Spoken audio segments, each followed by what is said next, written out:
Milí priaznivci šachu a šachovej histórie, keď som sa podujal spracovať históriu šachu v Trnave a Lokomotíve, urobil som si taký rámcový scenár toho, čo chcem spracovať a odovzdať do histórie. Prvé 4 časti išli podľa plánu, mali ste možnosť ich už vidieť. Ďalej bol v pláne diel o Medzinárodnom šachovom festivale Tyrnavia, potom o medzinárodných stykoch a v tom špeciálne stôl Helsinky. A potom som mal na pláne uviesť panteón osobností. Z celkom prozaických dôvodov som však zaradil tento diel aktuálne už teraz na 5. miesto. Všetci starneme, je tu pandémia a šialenstvo okolo nej a mohlo by sa stať, že niektoré svoje zámery už nezrealizujem. Ja som čerstvo po 70-ke, čo je vlastne tiež 80-tník, ale povedzme, že mladý. Potom sú medzi nami teda starší 80-tníci a dokonca aj 90-tníci. Bohužiaľ, niektorých som už aj tak nestihol, ale miesto v tejto časti budú mať. Dlho som rozmýšľal nad tým, aký zvoliť systém, ako ho predstaviť a v akom poradí. Veľa ľudí plnilo svoju zverenú úlohu, často aj malú, ale v celom komplexe úloh veľmi potrebnú. Dobrý výsledok nie je samozrejme bez hráčov, ale ani bez funkcionárov, novinárov, ako aj okolia, ktoré vám praje.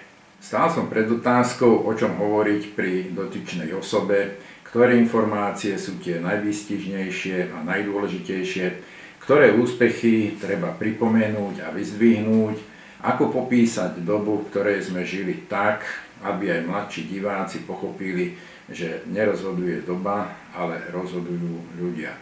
Tam, kde som mal možnosť natočiť rozhovor, to bolo ľahšie. V iných prípadoch, keď napríklad rodina po zomretom nechcela alebo nevedela poskytnúť informácie, už ťažšie.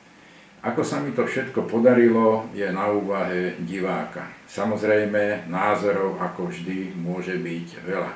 Ale jedno isté, že za celú dlhú dobu, viac ako 40 rokov, sa nikto na takýto projekt nepodujal a zostalo to úplne dobrovoľne na mne.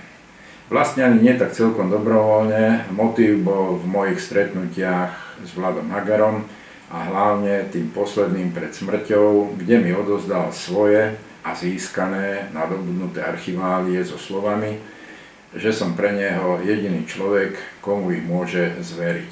Teda hodne zaväzujúce slova. Sám som začal písať svoj osobný príbeh, svoj osobný pohľad na šachové dianie počas môjho predsedovania oddielu, ale to nebol v žiadnom prípade takýto veľký rozsah. Pretože v tomto projekte vystupujem ako scenárista, historik, funkcionár a pamätník a hlavne všade prítomný rozprávač, musím už na začiatku spomenúť aj seba, aby boli zrejmé všetky súvislosti spojené s našou šachovou históriou. Pôvodný záver bolo vystúpiť na samom konci seriálu. Po starostlivom zvážení a posúdení som zvolil takýto postup. Z dôvodu značného rozsahu spracovaného materiálu som sa rozhodol panteón šachových osobností rozdeliť na niekoľko častí. Začínam prvými dielmi s podtitulmi Panteón šachových osobností inžinier Ján Plachetka, Miroslav Puškáš a inžinier Ladislav Dubravský. Na ďalších častiach priebežne pracujem a myslím si, že v blízkej dobe budú uverejnené.